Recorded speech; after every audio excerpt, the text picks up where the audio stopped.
Welcome to Chat with Ty, a podcast where I learn something from my friends and talk about life. In our first episode, Michelle Sanchez is going to teach us about Quinceanera, a Latino tradition that celebrates a girl's passage from girlhood to womanhood.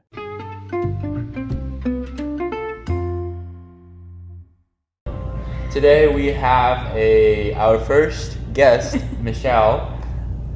Hello, I'm Michelle. So she's gonna teach me something today. What are you gonna teach me? I'm going to teach you a couple of things. Couple of things. The first one, listen in, is about quinceañeras, which is a Mexican tradition. And also going to show them how to moonwalk. Oh, really? And how to do a backbend. Backbend. Yeah. So, Question? first thing first. I'm the realist. How do you pronounce it? Quinceanera? No. Wrong. It's Quinceanera. Quinceanera. But a little bit more emphasis on the r. I cannot roll my tongue. Oh, I really? cannot roll it, yeah. Quinceañera. Quinceanera. Yeah, that's good. Quinceanera. There you go. Or So you can how call do it you- quince. That means the sweet 15, 15. Yes. right? Okay. So, I'm gonna tell you all I know about quinceanera first. Okay. I know it's a Mexican tradition. Okay. Or is it Yeah, it Hispanic? I do believe it's a 15-year-old birthday. It's like something special, like in America, the sweet 16, something like that. So I think I'm guessing it's like a big thing that celebrates a young lady to like graduate from being a teenager to an adult. In some case, I don't know, but I think it's just for females. So that's my guess. That's all I know about quinceanera. So Okay, now I'll tell you my version. yeah. So yes, I think What it did is. I get? Did I get anything right? Yeah, you did. I think it is a Mexican tradition. Don't quote Alright. me on that though. I don't want to offend other cultures if it is included in that too. And actually, guys can have a quinceañera too. Oh, interesting. Fun fact: my cousin had one. It's not Really? very common for boys to have them, but they can if they want to. Huh. Yeah, when he turned 15, they threw him this whole like quinceañera basically, but for a guy. Uh-huh. And yeah, that's the only person I've ever heard who has like had a quinceañera for a guy, but For guy, okay. yeah, but I think they can. So Or- what's the purpose of the tradition? It's just what you said is exactly like growing up, like going from like childhood to adulthood, like maturing. So I haven't had my quinceanera yet. Yeah, So am I you're not still a mature. child? Yeah, basically. Okay. Good to know. Good to know. What are you doing next week? I think I'm gonna have something next week. You know. No, but yeah, you got the concept right. You got a lot of things right. But yeah, the only thing that was like not technically right was just that boys can also have them too. Interesting. Okay. So it's your time to shine. So yeah, I'll keep that in mind. Mm-hmm. I'll plan it. So tell me a little bit about your experience with quinceanera. Well, actually, I was supposed to have it when I was 15. You're supposed to. Yeah, What happened? but I didn't. You didn't? Yeah, it's kind of sad. But my aunt got cancer. Oh. So yeah, sorry not to get. It got sad. Sorry. But yeah, and she was like staying with us during when I was 15. So we were like taking care of her first and all that, and making sure everything turned out well with that before we were able to make my sweet 15. But sadly, like we couldn't have it until the next year. But that's okay. I didn't really care. It's the same stuff. So I technically had like a sweet 16. But like it was still quinceañera because I had it in Mexico. Were you? Oh yeah, okay. I was gonna ask, were you in Mexico? Yeah. When you were 15?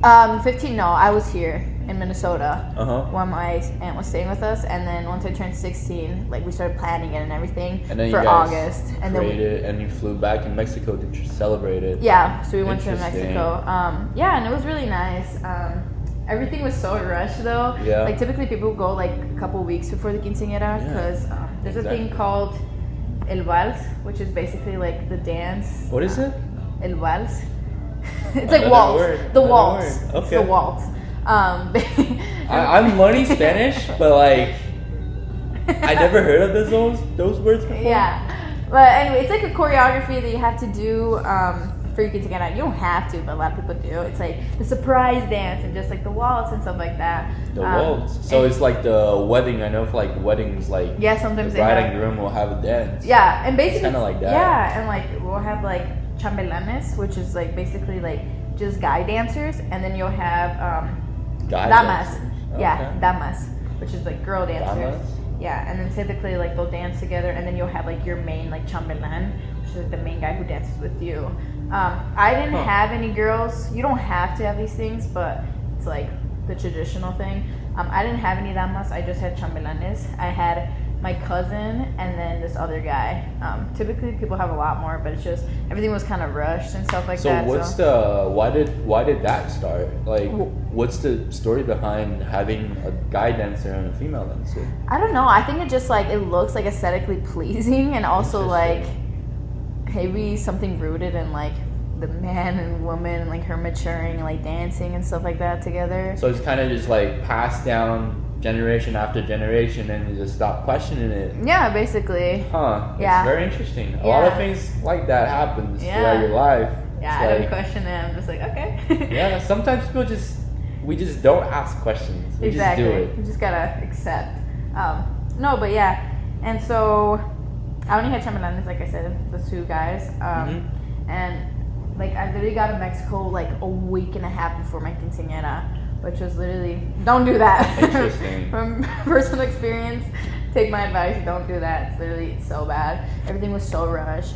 I was like running to the cities and like getting like last minute stuff with my mom. Everything was just so stressful. And at the same time, as soon as I would get home, I'd start like preparing, and we'd start like dancing, and we had a whole choreographer. And she was kind of mean, not gonna lie. But whatever, that's besides the point. So yeah, we were like learning this whole thing, like to 3 songs, and then the 4th song was like a surprise dance that we also had to learn. So it was like surprise dance. Yeah, typically you'll have a surprise dance at the very end. And actually, people changed for the surprise dance, and so did I. So I had 2 dresses. So I had like my main like gown or whatever dress, and then I had this other one that was more like, I guess like traditional like Mexican theme. I don't know. It was like I was doing a folklorico dance. What is that? It's a folklorico. Yeah, folklorico.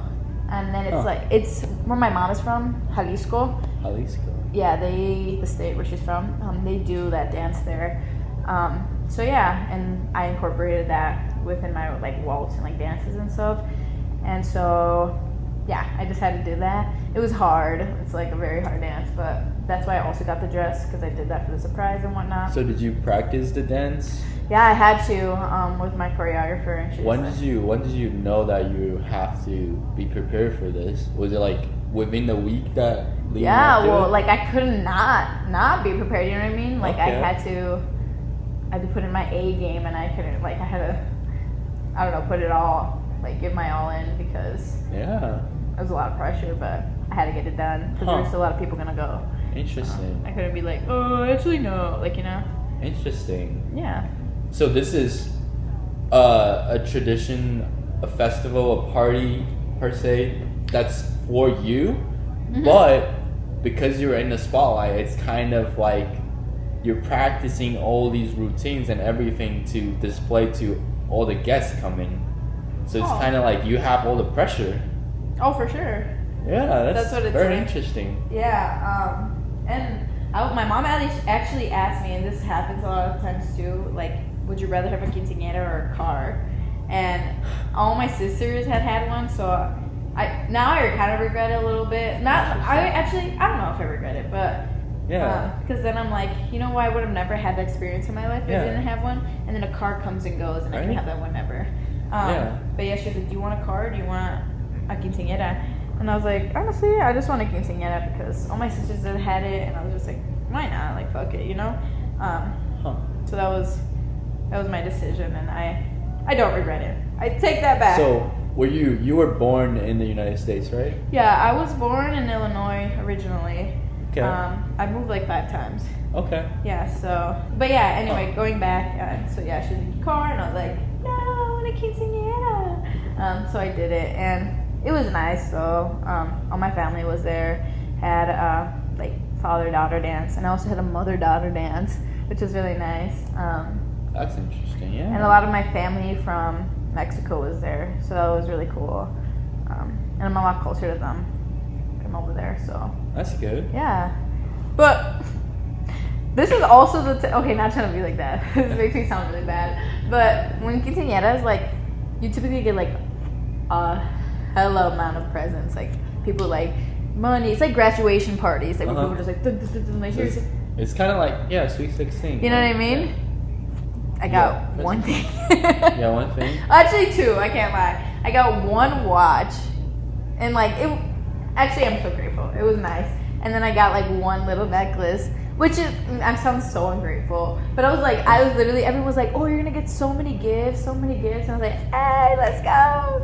And then the day of the party at the night, I was, like, collecting all my gifts. I'm like, this is it. And they were like, yeah. And I was like, dang, it'd be like that. But it's okay. Yeah. I feel like there's a lot of like similarities between like our cultures versus like the American Western cultures. Yeah. We like a lot of experience that you talked about, like setting the expectation like lower, and like your parents' expectation for you is always like higher, and you always try to like reach that. Yeah. And that is, I feel like, when you are definitely disappointed when you didn't find that, well, you didn't get enough presents. But you have to like, you can't complain about it, because that's how you like taught. Yeah. Like you have to try to be this like perfect daughter kind of thing. Yeah. I was gonna be like I wasn't gonna throw a tantrum, but now I'm like looking back and I was like, dang. Yeah, like I know, like for Chinese culture, we're like taught to always be like grateful for like what we get, and always be like respectful to like the elders and stuff. Yeah. So I do feel like there's a lot of similarities in between that.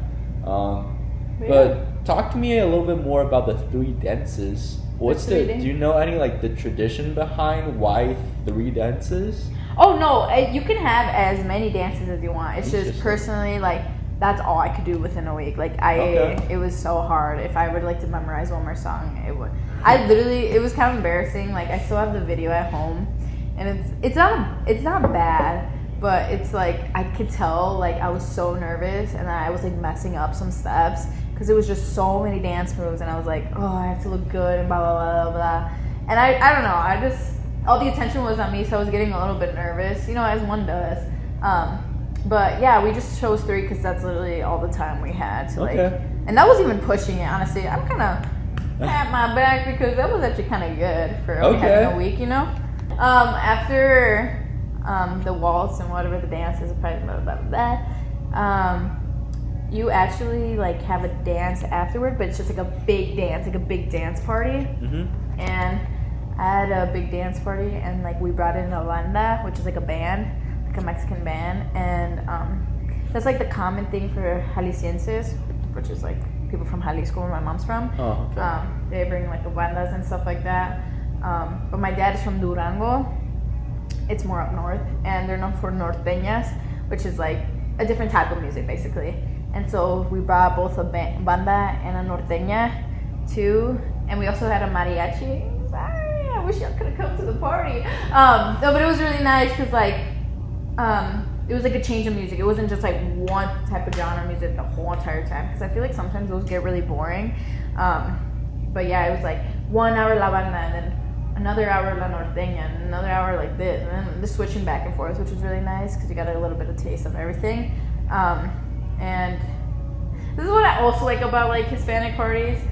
Like they typically go so long, and like that's what I'm not used to here in the Western culture. Like, not trying to be like that, but like I feel like a lot of people like they only party till 1.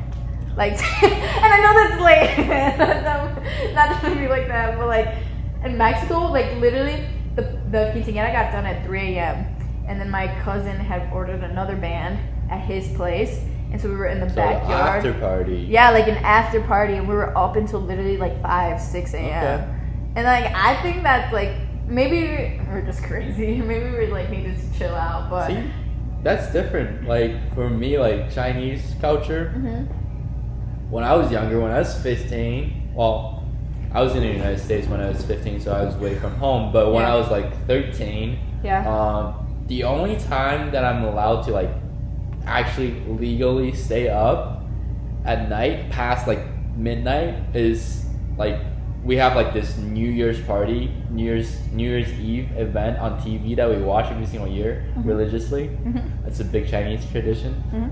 That's the only time that I'm legally allowed to stay past midnight to celebrate the New Year's. No way. Yeah, so my parents are really strict on that as well. Like, I'll be going to bed at like 11, 10 o'clock at night because, you know, that's how you're supposed to like grow taller, you know, nutrition and stuff. But and you did grow tall, so maybe you're right. I guess that makes sense. But I was just like, that's why I'm so not used to like living here. I mean, I've always lived here. I don't know why I'm asking, like from Mexico. But I just go to Mexico so frequently. It feels like I have like kind of like two lives and stuff like that. So it's just weird because like when I go to Mexico, like the parties like they go until 3, 4. Like they have this thing called hasta el amanecer, which means like until the sun comes up. Like they'll be partying, and I don't know. How do you say that again? Hasta el amanecer. Hasta el amanecer. I do know amanecer. Yeah, it's like but yeah. And so I guess I'm just not used to it here. Like parties only go until like 1-ish. Sometimes even before like 12. But that's like the biggest things. I guess those are like the biggest differences. Okay. Thank you guys for listening. And thanks, Michelle, for a very interesting conversation. This is Tyler. I hope you all enjoyed learning just a little bit more about Quinceanera. And I will see you guys next time to learn just a little bit more from my friends on Chat with Ty. Hasta la vista, baby. What do you want to know about me? I'm so sexy.